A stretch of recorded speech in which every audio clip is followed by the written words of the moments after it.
सातपूर औद्योगिक वसाहतीतील ज्योती structure limited या कंपनीच्या सेकंड प्लॉट E60 व 61 मध्ये आज दुपारी 2:30 वाजेच्या सुमारास कंपनीतील साफसफाई करत असताना येथील PUC टँकला अचानक आग लागल्याची घटना घडली।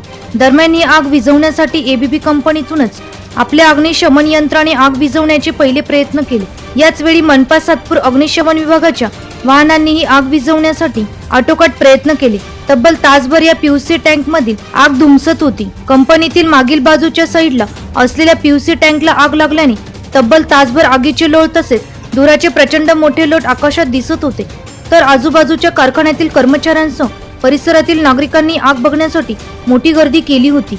ही आग लागल्याचे निश्चित कारण समजू शकले नाही। गेल्या 8 ते 10 वर्षांपासून प्लॅन 2 हा कारखाना बंद होता, मात्र नुकतेच पुन्हा नव्याने कारखाना चालू करण्यासाठी साफसफाई तसेच इतर कामकाज चालू असताना अचानक आज दुपारी घटना घडल्याचे कंपनीचे व्यवस्थापक प्रसन्न काळकर यांनी सांगितले।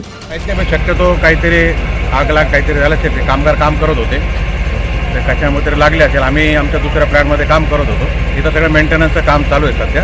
हा प्लॅन आता सुरू करायचा आहे। आम्हाला निरोप आला की असे काहीतरी टाकीला आग लागलेली आहे थोडेफार। आम्ही पळत आलो, नंतर दिवसाला की जास्त आहे म्हणून आम्ही फायर ब्रिगेडला फोन केला, सातपूर पोलीस स्टेशनला मी स्वतःहून फोन केला की असं ते झालेले आणि ती टँक PVC असल्यामुळे ती जास्त लवकर पेट घेतला। बाकीचे 2 MS चे टँक आहे त्यांनी पेट घेतला नाही, पण ही टँक पूर्ण रिकामी होती। ही आम्ही रिपेअरिंगसाठीच काढल्या होत्या, मेंटेनन्स चालू आहे, सगळं फेअरचं आमचं बांधकाम चालू आहे, पाडलेले आम्ही।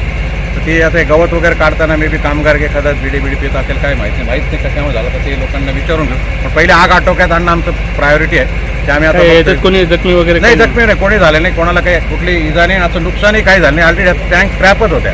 ओके, म्हणजे टँक वापरणार नव्हतं, हळूहळू स्क्रॅपच करायच्या होत्या। म्हणजे याच्यामध्ये ही जी आग लागली ही इतक्या मोठ्या प्रमाणात का लागली? PVC असल्यामुळे होते लागली। त्याच्यामुळे जी टँक आहे ना, त्याच्याला HDPE म्हणतात, हाय डेन्सिटी पॉलीप्रॉपिलिनचे टँक होते त्याच्यामुळे तिला सगळं खालून वरून चारी बाजूने पूर्ण PVC, फक्त सांगाडा जो आहे तो सांगाडा MS आहे, सगळं टँक होतं PVC होतं, त्यामुळे तो पेट घेतला। तब्बल मनपा अग्निशमन विभागाच्या पथकाने 4 ते 5 बंबाने तासभराच्या यशस्वी प्रयत्नानंतर अखेर या आगीवर नियंत्रण मिळवले।